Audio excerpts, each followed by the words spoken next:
We all know the man, the myth, man we'd probably rather not remember, Jake Paul. And he's just been recently ranked as 14th best cruiserweight in the world by the WBA.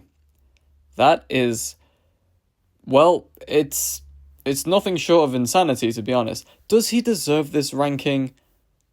Well, no, but today we're going to be figuring out just how good of a boxer actually is Jake Paul, and does he deserve his WBA ranking? Again, no. But where does he stack up actually in the cruiserweight division? Ladies and gentlemen, today we're going to be figuring that all out. I'm your host, Logan. Please remember to like and comment on this video. Tell me who you think beats Jake Paul in any kind of scene, crossover scene, normal scene. Who beats Jake Paul? Who would you like to see him fight next? How good do you think he is? And remember to like and subscribe this video. Thanks for watching, everybody. Let's get into it. Just how good of a boxer actually is Jake Paul?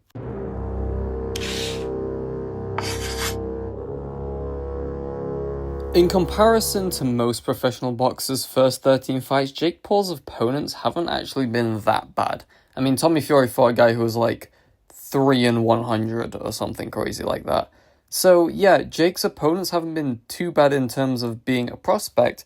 However, let's look at Jake Paul's opponents and how he wants to compare himself to, which is other world champions, and of course being 14th ranked by the WBA. Now, this is pretty controversial, I know, absolute insanely hot take, but Jake Paul is not fighting people worthy of putting him into the top 14 of the WBA rankings. I mean, that's just obvious. I don't think anyone is going to disagree with me on that, apart from, like, maybe Jake Paul himself.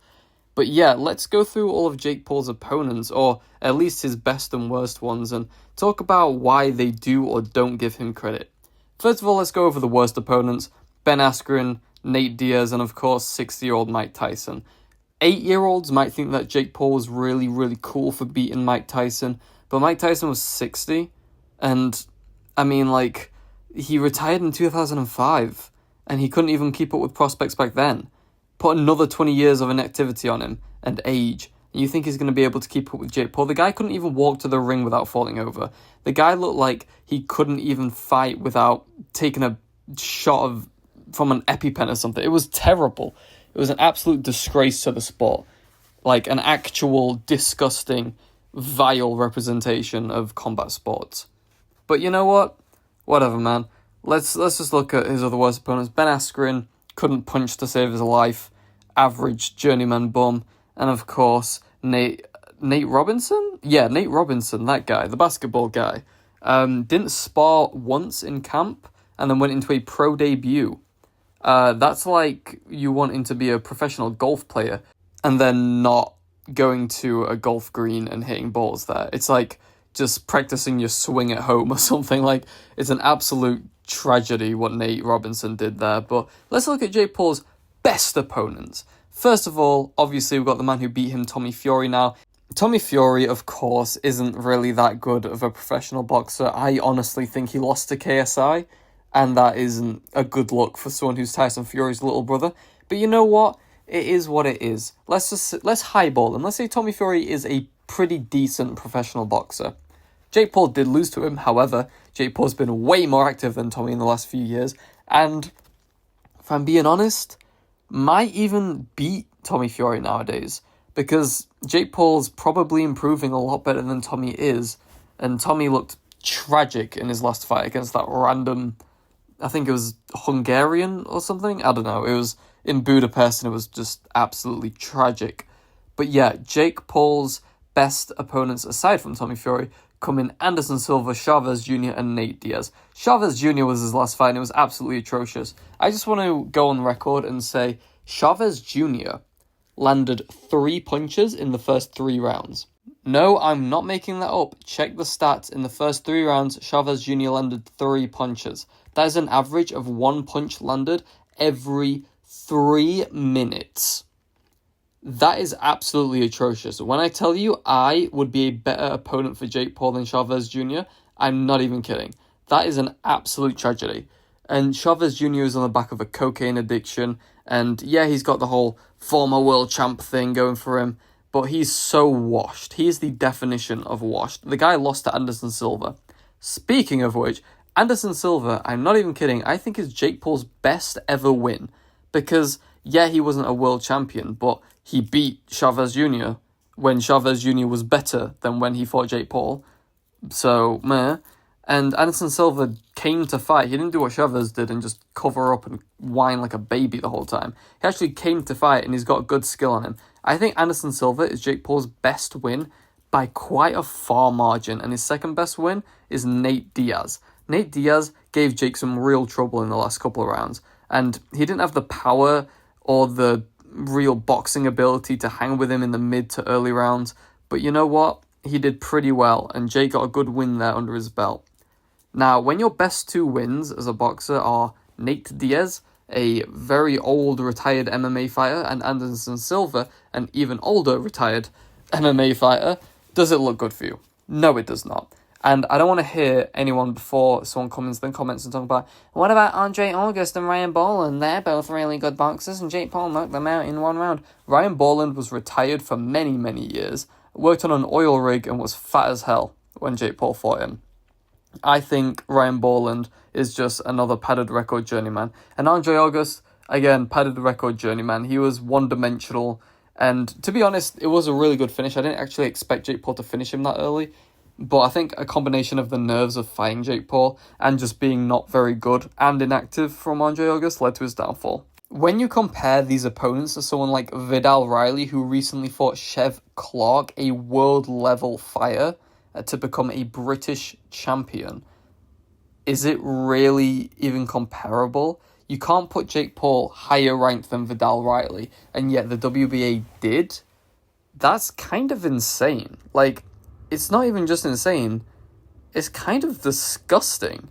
Like, Vidal Riley is fighting people with highly decorated amateur backgrounds. He's fighting people with undefeated records who are professional boxers and active. Jake Paul fights like Nate Diaz, and then just because he sells a lot of pay-per-views, gets to be in the top 15 rankings? What? Overall, if we're just looking at opponent selection, I think these opponents put Jake Paul in the top 50 cruiserweights in the world, but certainly not in the top 50. Nowhere close. I think top 50 is a pretty good space for him right now. Maybe in the 40s if he's, really lucky. Honestly, I wouldn't be surprised to put him 60, maybe 80. He's not great in opponent selection in terms of credibility. However, now let's go into looking at his actual skill.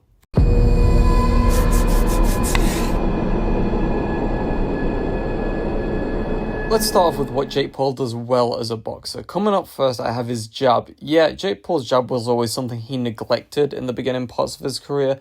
However, he seemed to have remedied it quite a bit. He used to just wing overhands at people and knock them out because they had no defense. Now, he actually sets up his punches with a jab. So that's nice. He has a pretty decent jab on him. Of course, his overhand right and right hand in general, super powerful, naturally powerful. Love that for him. His left hook is also a really good punch, as shown in the Tommy Fury fight. He kept clocking him with that one. However, Jake Paul's biggest weakness is by far his footwork. Jake's footwork is kind of terrible. It's not like awful, like he's still able to move in a boxing ring. However, he trips over himself a lot, as shown in both Tyron Woodley fights, and he gets himself in sticky situations because of his footwork. It's definitely gotten better, as I'd expect it to, since, he's got world-class coaching. However, it's just very bland and not great.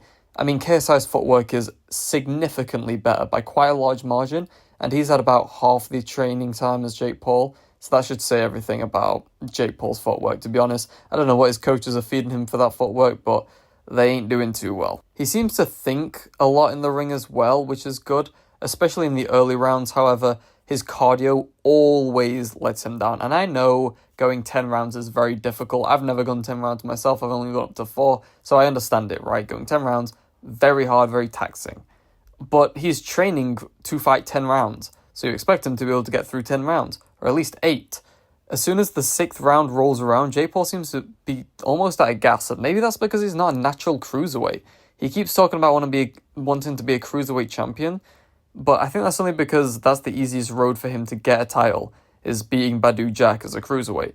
But, himself, he's more of a light heavyweight because he's just moves and is so much better endurance-wise as a light heavyweight. When he's a cruiserweight, and God forbid a heavyweight, he just doesn't have the steam to get through those last rounds. That's why Nate Diaz, who is the cardio machine, despite being massively oversized and massively out of his own weight category, was able to smoke Jake in those last 3 to 4 rounds, like, easily, because Jake didn't know what to do. He had no gas left in him. Nate Diaz, he had all gas in him, and that guy's only gone like 5 rounds before, so that should say a lot about Jake's gas tank. If somebody really wants to beat Jake and is, similar skill level to him, honestly, just tire him out, because the guy ain't great at holding his cardio in.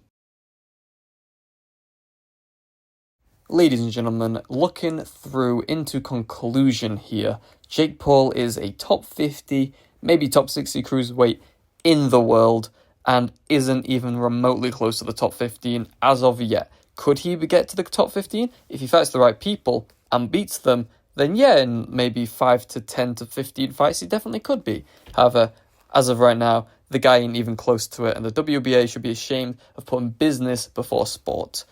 But Jake Paul definitely has the makings to be a world champion in 10 years if he really, really, really, really, really, really, really tries. And I mean, dedicates his life to it and all of his money to it. Yes, I'm not kidding. But as it stands right now, how good is Jake Paul? He's okay. He's mid. He's like a mid-level professional boxer, I'd say. But yeah, anyway, thanks for watching, everybody. Please subscribe. Please. My channel is kind of dying, and I'm trying to revive it right now because I went on hiatus. Please like this video and subscribe. I actually beg of you. And remember to leave no doubt.